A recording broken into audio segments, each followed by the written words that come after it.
Welcome to the Keep Dreaming podcast, the show where adversity meets purpose and purpose gives birth to your destiny, but more importantly, your dreams. I'm your host, Charleston Girley, so grab your coffee and let's dive in. Well, good morning. Shout out to my viewers, shout out to my listeners. I want to welcome each and every one of you back to the Keep Dreaming podcast, and today we're tackling episode number 4. And so for those of you who are avid coffee drinkers like myself, I'm pretty sure a lot of you have heard of espressos. And for those of you who haven't, an espresso is like double coffee. It's supposed to give you like double energy that a regular cup of coffee would give you. And so that's what I'm drinking on today. I'm drinking on a strong espresso because I feel like today's topic is going to require full energy, full focus. And so if you have your coffee, if you have your mug, cheers. And let's get into today's episode. So, in episode 1, we laid the foundation and we talked about what are dreams. And I had you to write down what was the biggest dream that you wanted to accomplish. And so, just like anything, when you start out on something, you have all of this motivation, you have all of this inspiration. I'm pretty sure you listened to episode 2, where I talked about making $100,000. That was a dream. And so over the course of time, the motivation that you start with, the inspiration that you start with, it starts to fade, especially when you feel like the dream is taking longer and longer and longer to happen. Then you start to, again, go into doubt. We talked about that. But then what happens when fatigue sets in? What happens when it's been 3 years and the dream has not been accomplished? The dream hasn't come into fruition. Do you start to question God? Do you start to question yourself? And so what is it that's going to be able to get you over the hump in order to keep digging at the dream, in order to keep pursuing the dream? And that's where today's episode comes into play. And so today, the title of today's episode is called Discipline Over Motivation. You see, it's going to be the discipline in the dark moments, the discipline during the drought, the discipline during the dry season where you can't necessarily see what's happening, and you start to get fatigued, you start to get tired. It's going to be the discipline that's going to be able to get you over the hump. And so motivation, it feels good. It feels good when we have the motivation, when we have the inspiration, but it doesn't last. I would equate motivation to our emotions. Emotions, they come and go. It's like a roller coaster. 1 minute you're feeling this way, then the next you're not. And that's the same with motivation if we're being realistic. Motivation comes, but then it will quickly leave. And so then you got to be able to have something that's going to stick with you in order to continue to persevere and make this dream a reality. And it's going to be the discipline. Discipline is what carries you when the feelings fade, when the crowd is gone, and when you're the only one left working on your dream. Remember, I said that the dream is in your head. The vision is in your mind. So people are going to come and go. Circumstances are going to continue to happen. Just because you have a dream, just because you have a vision does not mean that life stops. Does not mean that everything pauses until your dream becomes a reality. As a matter of fact, things start to continue to happen. They may even heighten, but it's going to be your discipline over the course of time that will allow you to pull that dream into reality. And so as I reflect over just my own life, one time that I had to have discipline was in my real estate career. So I talked about how one of my dreams was to make $100,000. Well, another dream that I had when I got into real estate was that I wanted to be the top investor in the city of Jonesboro. I wanted to be the top real estate investor. And so when I got started, the very first 2 books that I read was Rich Dad Poor Dad by Robert Kiyosaki and then Cash Flow Quadrant. And so as I'm reading those books and as I'm sitting with my mentor, I have all of this inspiration. And I have all of this motivation. And after I ended up getting my first property, I'm riding on a high now. I'm like, man, I can conquer the world. My dreams, they're slowly going to come into reality. And sometimes you can get a false sense of reality. I'm not saying that your dreams won't happen quickly, but the big dreams that we're talking about, they do take time. And so sometimes you can get this false sense of reality where everything starts to go in your favor, and then you hit this slump. And then everything starts to go south. And then you start to question, is the dream really legit? Am I really about to make this happen? but it's going to be the discipline in those moments that's going to pull you through those seasons. And so that's what happened to me. Ended up getting my first property, ended up getting it rented out, ended up getting my second property, and then I ended up getting the 11 unit apartment complex that I talked about. But then quickly after that, I went into what I would consider a drought season. I had all of this motivation, all of this inspiration, knowing that I wanted to become the top investor in Jonesboro. But quickly after that, I started to lose money. I started to lose confidence. Tenants were moving out. I was having repairs just out this world. And so I took a step back and I started to question, is this dream really going to happen? But it was the discipline that I continued to ensue over the course of time that helped me to pull that dream into reality. You see, when I started out, I read 2 books, but over the course of 3 years, I ended up reading between 20 to 25 real estate books. Because in my mind, regardless of what the results were happening around me, I had to keep pouring into myself. I had to keep educating myself because I knew at some point, everything that I learned, everything that I was reading was going to play a factor in me being able to really make this dream a reality. You see, I didn't think that I could become the best real estate investor overnight.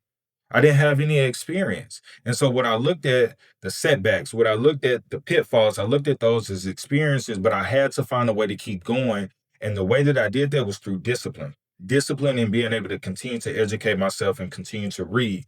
Discipline being able to continue to do the same thing over and over and over. And so I'm here to tell you that at some point on the journey to your dream, it's going to get boring.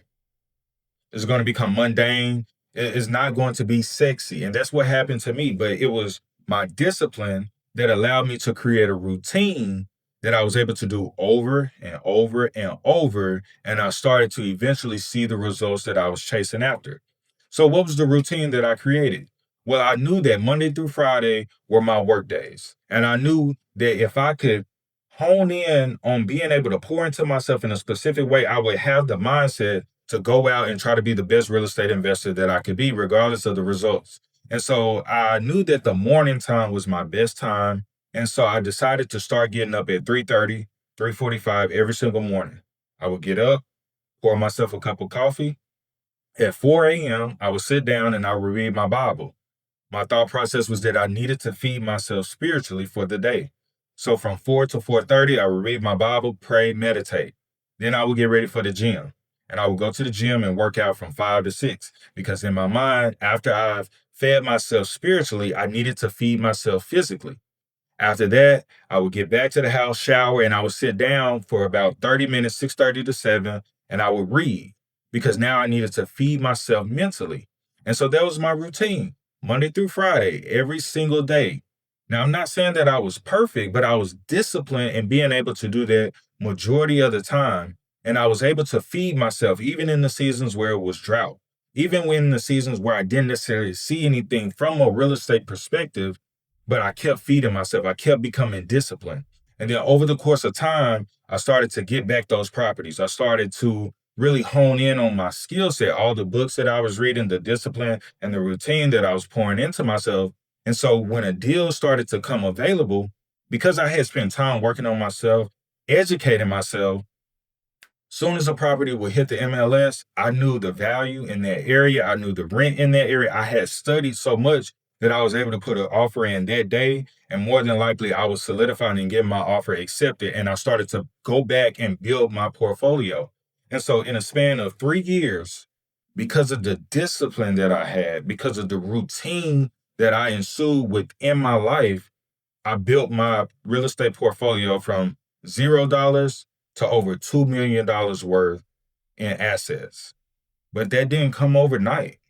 It didn't happen just because I had motivation. It didn't happen just because I had inspiration. It happened because I had discipline. It had happened because I had a routine, constantly going to the gym, constantly reading, constantly praying, meditating. On the days where I didn't see anything, on the days that it was raining, on the days that it was stormy, it was not always sunshine, but it was raining, thunderstorms, it was doubt, it was fear, it was fatigue. I got tired along the way. But the one thing I kept reminding myself is that I can't give up on me. And it's going to be the discipline that continues to pull you along that continues to help you even when you don't feel like it. Not everybody's going to feel like it, which is why not everybody is going to accomplish their dreams. So if you can practice and instill within yourself discipline, you're already miles ahead of everybody else that's chasing your dream, because everybody is chasing something. But who is willing to have the discipline to push past the fatigue, to push past when you're being tired, to continue to pour, to continue to push? Because just on the other side of that push, just on the other side of you pouring out everything that's in your body through discipline, the dream is sitting right there waiting for you to grab it and for it to come into existence. And so there's a scripture that I want us to focus on. It's Hebrews chapter 12, verse 11. And it says, "For the moment, all discipline seems painful rather than pleasant, but later it yields peaceful fruit of righteousness to those who have been trained by it." So in the beginning, discipline is not sexy. It hurts. It hurts quite a bit. But you have to put into your mind that at some point, if I keep doing, if I keep sowing, if I keep sowing, if I keep sowing, at some point, I'm going to reap. Now, you don't get to dictate when you reap. You don't get to dictate when the fruit is going to come. Your sole responsibility, your sole instruction is to keep sowing, keep pouring, and to have that discipline. You got to understand that motivation is a feeling. Remember, it's an emotion. It's going to come, it's going to go, but it's going to be the discipline, because discipline is a decision. When we are battling logic and emotions, we always have to go with logic, because logic is going to be the consistent factor. The emotions, you'll give up in 2 weeks if you follow your emotions, because the motivation will leave, but it's going to be the discipline that helps you to make the right decision. Your dreams are built on consistent action at a time, and discipline builds character, and character sustains the dream once it comes. So when we are chasing our dreams, we have to put into perspective that God puts us into seasons. This may be a season where you are cultivating the dream. And in this season, you are not only cultivating the dream, but you are learning discipline. But why would that matter in this season? Because what you learn in this season will help you in the next season. When that dream starts to come into reality, you're still going to have discipline to keep it. And so what God is birthing in this season through discipline, learning discipline, creating discipline, it will help you to sustain the dream once it finally comes. And so there's a famous quote by Abraham Lincoln where he says, "Discipline is choosing between what you want now and what you want most. Don't give in to the now. Your flesh is weak. It's going to tell you that it wants this now. And if it can't have it now, maybe it's not worth having. But you got to be able to see beyond the now. You got to be able to see into the future. And you're telling yourself, okay, I may not be receiving this now, but I know at some point it's going to happen. And so you got to make sure that the spirit is always stronger than the flesh. Jesus said in this life that the spirit is willing, but the flesh is weak. And so you got to be able to overcome the flesh. You get your standards, not your goals. What are your standards? You see, my standard is to get up every single morning, make my bed, and get into my routine. That's my standard. I can't dictate when that dream is going to happen. I don't know. But I do know that if I get my standards this week, if I get my standards today, that at some point, because of the seeds that I'm sowing, because of what I'm pouring into the ground, at some point it's going to come into fruition. And so there's a book that I want us to check out. It's a book that I love, but it's called Atomic Habits by James Clear. And it's a book talking about having these habits, being able to do the same thing over and over and over.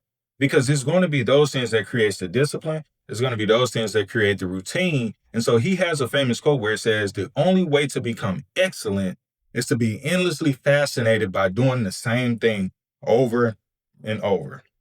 And you have to fall in love with boredom. Again, everybody is not meant to accomplish their dreams. Some people are going to give up, and they're going to give up because they don't want to fall in love with boredom. We have this thing called social media, where social media is showcasing as if you can overcome and have this tomorrow. Everybody shows the greatness, but nobody shows the process. Nobody shows the days where they cried, the days where they had the tears, the days where they were tired, the days they didn't want to get up. It shows the end result. But that's not realistic. There are going to be many days. You don't get to, like I said, it could be years So what are you going to do if the dream is worth that much to you and it will be years from now? It's going to be your discipline that plays into it. So this is what I want you to do this week. We're going to pull back out our journals. We're going to look back at the dream that we wrote down, and we're going to pick one habit that supports the dream that you wrote. I want you to write it down. If you're feeling froggy, I want you to write 3 habits. But we're going to at least write one habit, and we're going to commit to doing this for the next 7 days. Just one. For the next 7 days. Ideally, I want you to get to a point where you're able to do this for the next 21 days, because it's been proven that if you do something for 21 days, it starts to become a part of you. But I want us to start small. And we're going to pick one habit and we're going to do it for the next 7 days. I don't want you to rely on feeling motivated. I just want you to show up for yourself. Show up for your dreams for the next 7 days. And I want you to do this one habit. As well as doing that, I want you to track your progress. I want you to write down how you felt. I want you to write down whether you accomplished that habit or not. And we're going to track it for the next 7 days. And the purpose for this is that we need to track our dreams. We need to write about it. We need to see how we're feeling, because we're going to have to go back to this. And I want you to also go back and reflect over the why and the purpose for this dream. So remember, motivation gets you started, but it's discipline that helps you to finish. And this week, I want you to focus on discipline. I want you to focus on the habits that's going to help your dreams become a reality. You get your standards, not your goals. And so if this episode encouraged you, please go share it with a friend. I want you again to go subscribe to my YouTube, to my podcast. Be sure to go share different things on the social media platforms. And I will see you back next time as we join in for the Keep Dreaming podcast. So thank you. As always, keep believing, be blessed, and always, always keep dreaming.